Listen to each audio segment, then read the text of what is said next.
Hey guys, Mars here. Welcome back to another video. Today we'll be looking at Steelix again in the Ultra League. This time we're running it as a safe swap. We're going to use Venusaur in the lead and Shadow Swampert as a closer. In my opinion, it's after doing the battles. I was skeptical at first, but doing the battles, it does function well as a safe swap. Again, it has reasonable bulk, not the best coverage, but because the Ultra League top 10 is dominated by Steels, you get away, Steels and Dragon, you get away with using it. Steels, Dragons and Fairies, in Tapu Fini being the main fairy. We went up against Dragonite as well, Cresselia. And with all of those things, you have a lot of resistances. So it does make sense as a safe swap. I didn't want to use Swampert in the lead. I mean, Swampert is great in the league, but again, in the Ultra League, you have more walls to Swampert. It still hit pretty hard, but because it can't take damage well, I run it as a closer. Venusaur, I have the Shadow, but the regular one is a little bit more tanky.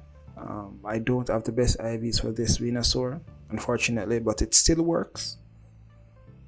So if you're building this team and you don't have a great IV one, it will still work. None of the IVs are great for this. My Steelix is practically a Honda. My Swampert has 6 in the attack section, so not the best, but they work. This is a testament to that. I did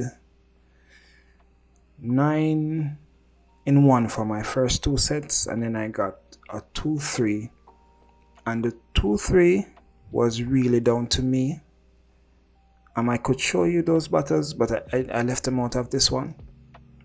Show you that it was really down to me. In one instance, the opponent brought in a Swampert on Shadow Swampert and the lead on my Venusaur. They swapped into a Umbreon and I brought in Swampert instead of Steelix, and they had a Shadow type version in the back. So mistakes like that cost me that set. But all in all, Steelix, I think it deserves its place in the top 10 for the Ultra League. And Venusaur and Swampert are just staples. You can build any team around them. I wanted to do a team with Regirock. I've had one for a while now and I finally powered it up. I tried a set with it and I got lit up really badly.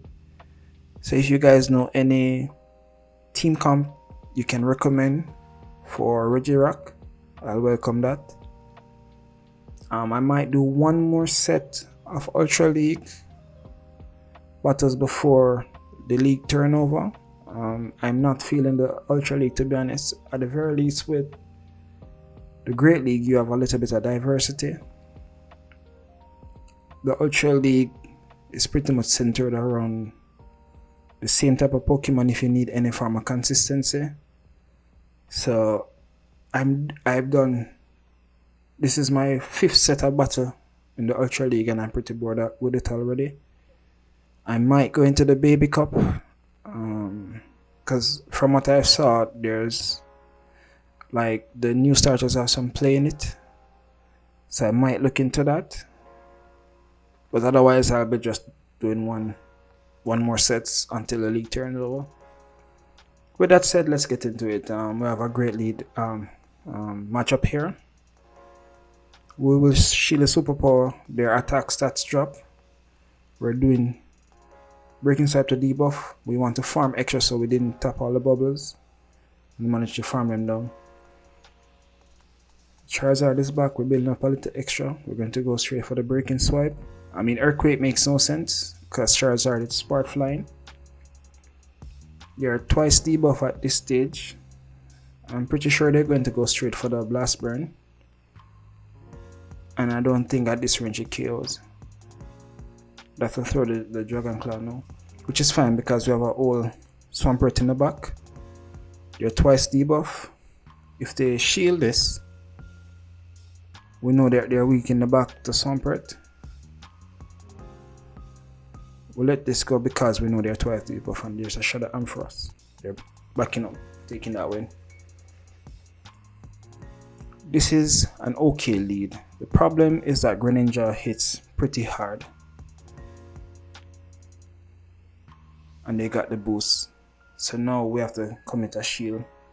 And that's a problem with Greninja. Facing Greninja with Shuriken, Water Shuriken. It's super spammy and it has decent attack stats. Defense not so much. We wanted to, because they commit both shields, we wanted to catch a Hydro Cannon, but they didn't throw. They're bringing in, I don't even know what to call that thing. I don't know the name. I'm not going to try to massacre that thing. So we know they have the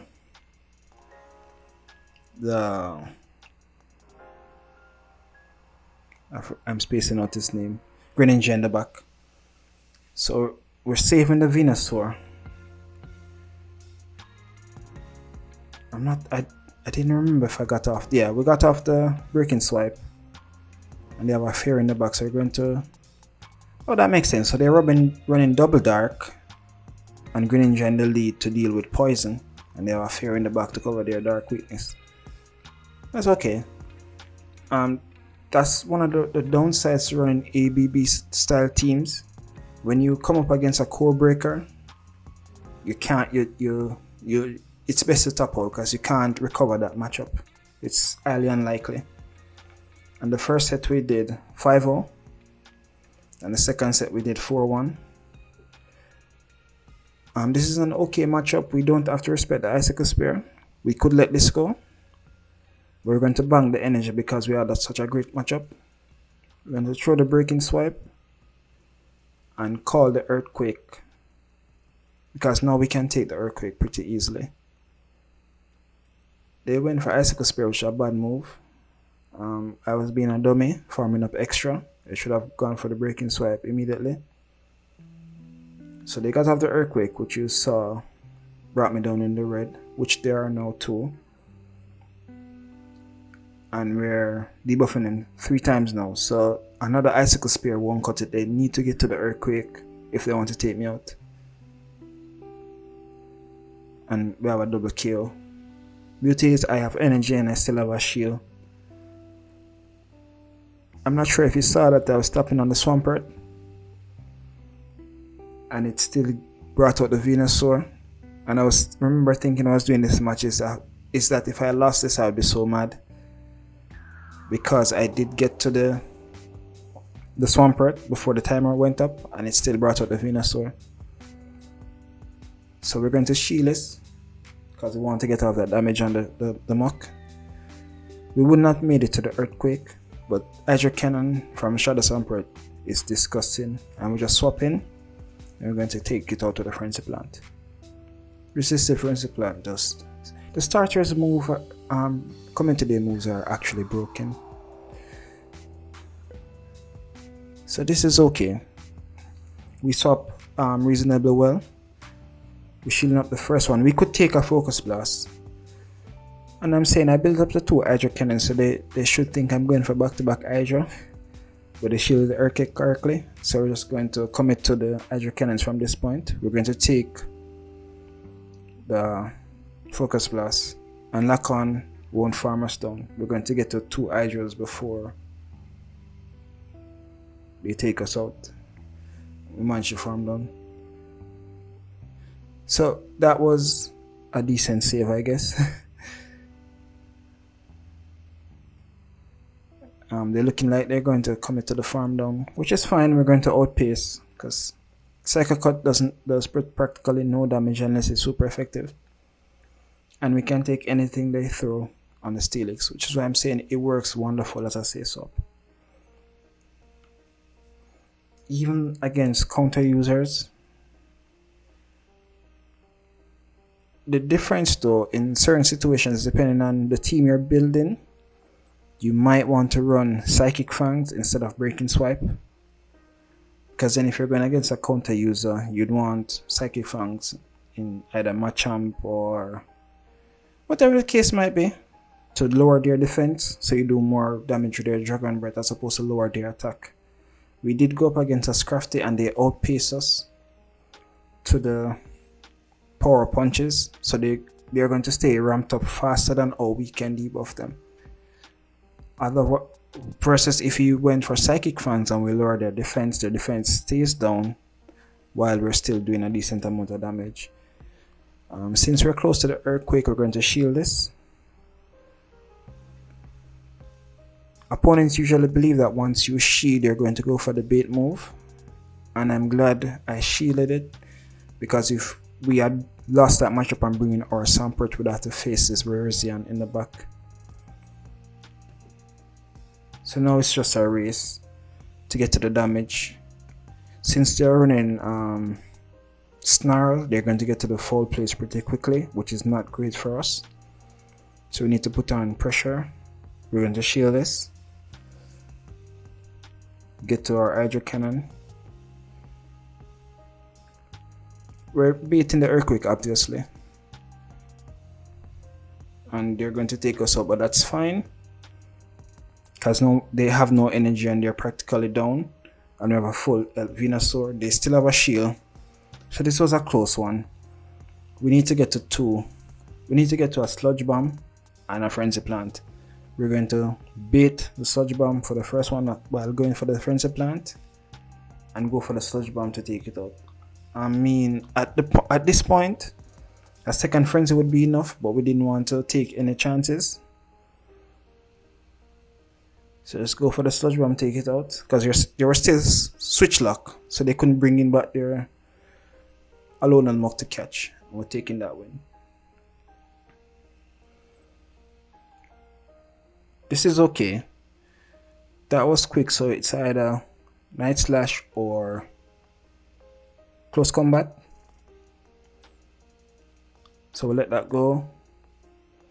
We should have brought Steelix in this situation, because they couldn't have thrown anything at us. Our Swampert is a little glassy, so we're going to take more damage. And this was a misplay on my part, more so because of what we saw in the front.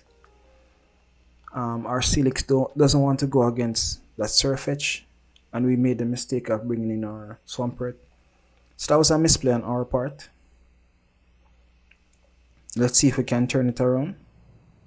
Though I think I spoiled it for you guys already. I think I told you that I got a 4-1 for this set. But this could be our loss, so let's see. We're going straight for the Frenzy. And they back out.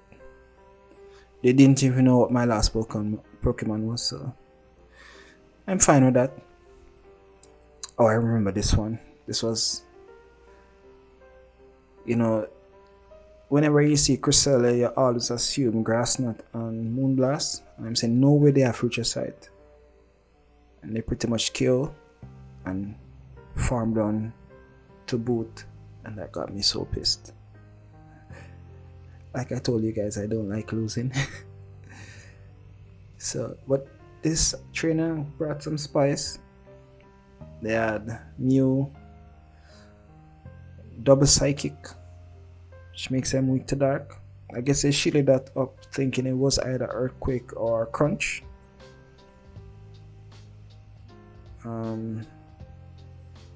With this Wild Charger +1 in the attack now, we're going to bring them back to neutral here.